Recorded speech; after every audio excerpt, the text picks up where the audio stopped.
Now, wait a minute. There is an elite core in this country that has dominated American society. Well, their objective is to try to bring about a gradual transition in our society, a dissolving of sovereignty, and a moving steadily to the left on the political spectrum. Well, who are they?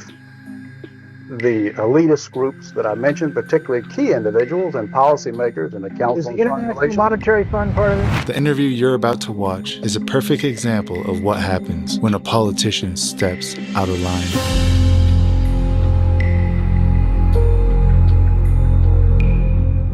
Larry McDonald was a U.S. politician who served as a Democratic member of the U.S. House of Representatives from 1975 to 1983. He represented Georgia's 7th Congressional District.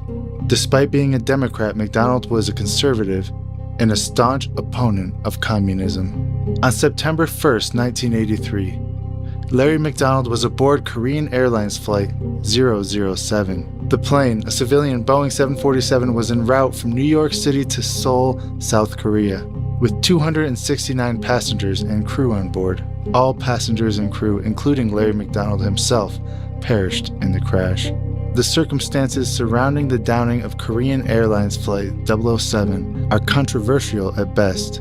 Others call it a false flag attack. But one thing's for sure. This was the last interview he ever gave. Mr. McDonald, I'm not a conspirator. I think even Buchanan would vouch for that. Well, you are Robert Welch. Foreign Relations. Robert Welch. No, I don't think so. Yeah, I'm a member of the Council on Foreign Relations. Is that a conspiracy? Well, you've certainly. Well, let me just tell you what Newsweek says that the John Birch Society considers communism only one arm of a master conspiracy in which socialist American insiders are plotting to establish world government. Now, it also says, and here's Director John McManus, that's your public relations director, saying that former Secretary of State Alexander Haig and CIA Director William Casey are two of these master conspirators who are plotting to establish world government. Now, what do you say? That kind of silly, asinine statement is what makes people laugh at the John Birch Society.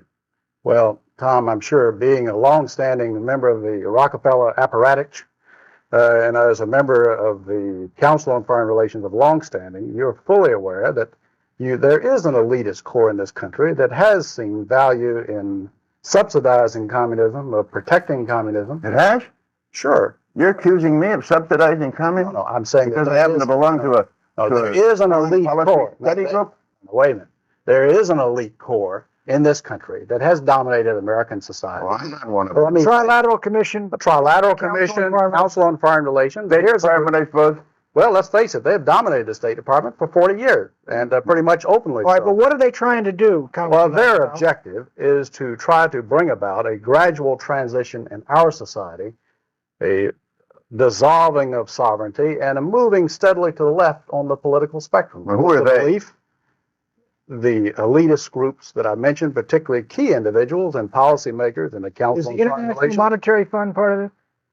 Well, I would say the International Monetary Fund has certainly been set up for the purpose of facilitating that transfer of sovereignty and transfer of wealth on the road. Right, we elected Mr. Conservative. Let me just finish the point, because otherwise we're going to have a lot of unanswered questions.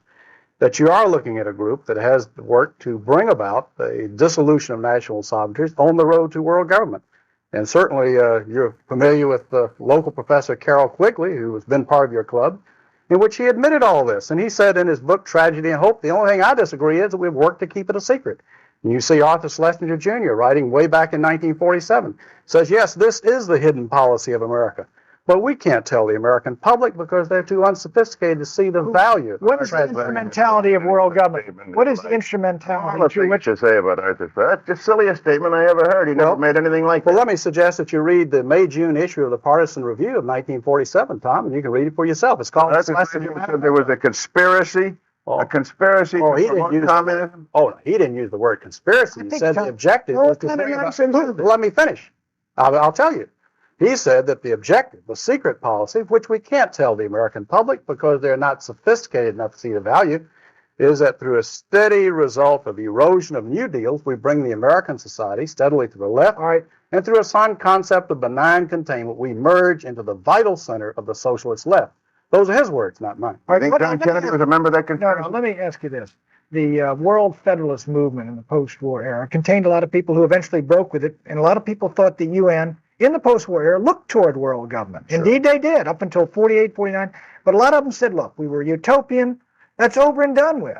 We can't move. And a lot of them came in Kennedy's government. Schlesinger was in there when they were fighting in Vietnam, launched the effort in Vietnam. Schlesinger was behind the Bay of Pigs.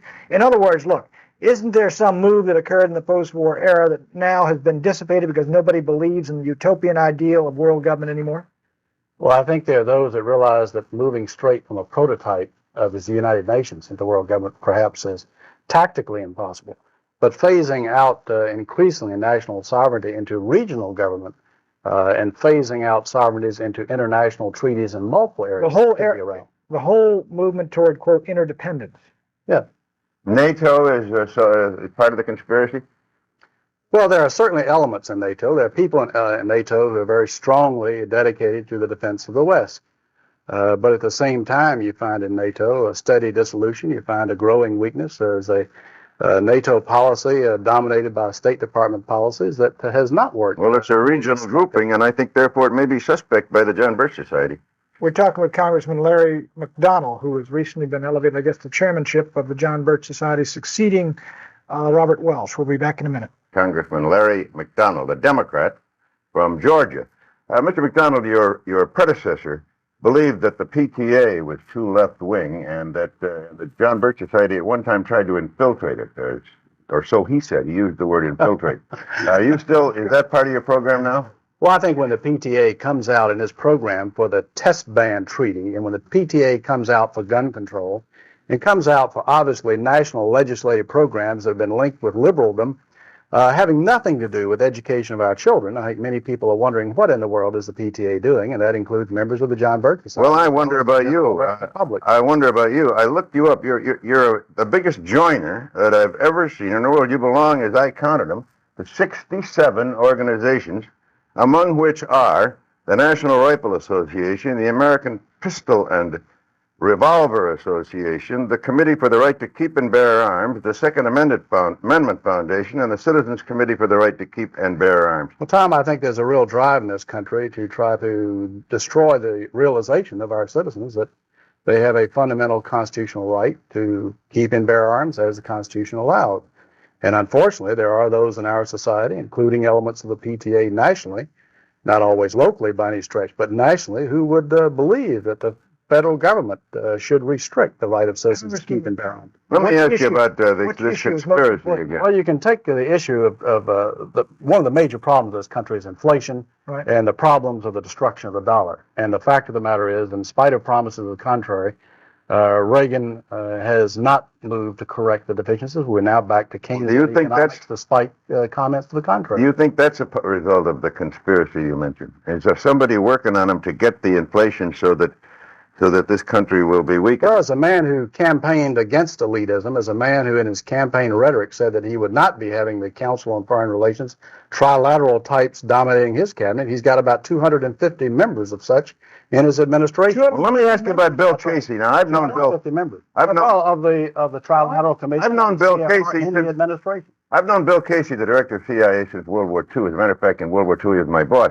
Now, you're a public relations director of the John Birch Society, says that Bill Casey is a part of this conspiracy. Well, let's face it, trying to Bill bring about Casey, world government. before he became CIA, one of his big jobs was aiding in the transfer of technology and goods and so forth to the Soviet Union, helping the Kama River Project, the Export-Import Bank, helping to finance Is these the things. Export-Import Bank part of the conspiracy? I think the I'm trying to whole get drive, the that the fact that the American people have been tapped steadily, especially since World War II, to finance their enemies and to have the massive technology transfer to those who I agree with you. You know that from the Braden Doctrine in the agency, which you're very familiar with, and the feeling that we must somehow subsidize the, quote, non-communist left. That's among our so-called allies. Braden was And in country after country, that turned out to be the communists, the crypto-communists masquerading. Yeah, as that's non-communists. Mr. Mitterrand, who has taken the strongest position against the Russians of any Western European. Well, he was about to lose everything at the polls, and he had to show some sign.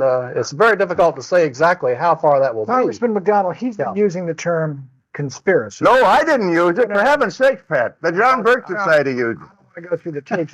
Well, it is. Don't blame it on me. He used it. You've used it 45 times. That's right. They say this is a conspiracy. I want to know what the conspiracy is. I'm trying to find out who's in it and what agencies of government in it, because I want to fight it along with you. You look like Great, Tom. Let me tell you, Tom, as a matter of Pat, a member of the conspiracy, he's a member of the press.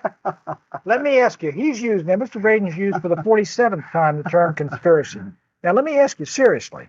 When you use people like Casey, who is on the Council on Foreign Relations, David Rockefeller's Trilateral Commission, what do you mean, or do you mean, is that your term, the term conspiracy? Well, there are many different levels of the problem. But yes, the term has been used, the term of conspiracy, when you have a group of people. They're working actively collaborating, and at the other end of that point of collaboration are communists, and on this end of the point of collaboration is Bill Casey and trilateralists and CFR. Al Haig. You have people who are part of the elitist structure of this country that have dominated this country openly for 40 years. I know, but they're not. Is that a conspiracy? Now, wait a minute. If people quietly working together for evil objectives, two or more, that by definition is a conspiracy. You have, by their own admission, you look at The Tragedy and Hope by Professor Carroll Quigley, who's a member of this elitist group. He says, sure, we've been working this. Sure, we've been collaborating with communism. Yes, we're working for a global accommodation. Yes, we're working for world government. The only thing I object to is that we have kept it a secret. And I think we've gone so far along, we should come out and say, I'll bet you $1.50 that Bill Casey doesn't know who Professor Quigley is. I don't. He's at Georgetown a number of years ago. He died a couple of years ago, and he wrote The Tragedy and Hope. He's a very noted member of your club, Tom. Tom, you've got to broaden your reading a little. That's right. What I ought to do is read more about conspiracies, and that's why I'm interested in. Well, I'll tell you what you ought to do is go back and look at your founder, Edward Mandell House, because he wrote the book Philip Drew Administrator, and in there, Colonel House said that what he envisioned for the world was a world government along socialist lines, as envisioned by Karl Marx. Now that's your leader. Now, Tom, so you got to go back to the beginning. Well, his leader was Woodrow Wilson. Do you think he was a communist? No, I think Woodrow Wilson was his follower. I think Edward Mandell House dominated Wilson, not the other way around. Mm-hmm. And so Edward Mandell House, that was we ought to make that clear. He was President Wilson's alter ego. That's correct. Yeah. So he is the real villain from which all these conspiracies. No. He is a major figure. But there has been, unfortunately, in the West, an element. There are good members in the Council on Foreign Relations, dedicated, patriotic people. You've had Sproul Braden, who was a member of the Council of the Birch Society, Bill Buckley's and Council on Foreign Relations. You've got some dedicated people. But the driving forces have very clearly been willing to collaborate, subsidize, work for technology transfer for what they feel is some type of an accommodation and merger. And I submit this would be a disaster for the American Republic. Are there any in Congress? Sure. I disagree with Congressman McDonald as the idea of conspiracy with you and your friends. I think it's more of a herding instinct. The direction you've been moving in, inertia, carries you further and further. But I do think this. That slogan, get the U.S. out of the UN and the UN out of the U.S. looks better and better every day, doesn't it? Maybe they were ahead of their time on that one. No, Pat, I think we got to have communications with the world, and the UN makes me mad too, but I don't think it's a part of the great conspiracy which extends from Bill Casey and Al Haig all the way to communism. Well, I think that Larry McDonald's a patriot. I think he's wrong about the conspiracy, but he's probably less wrong about what he says about this country than the guy I'm talking to.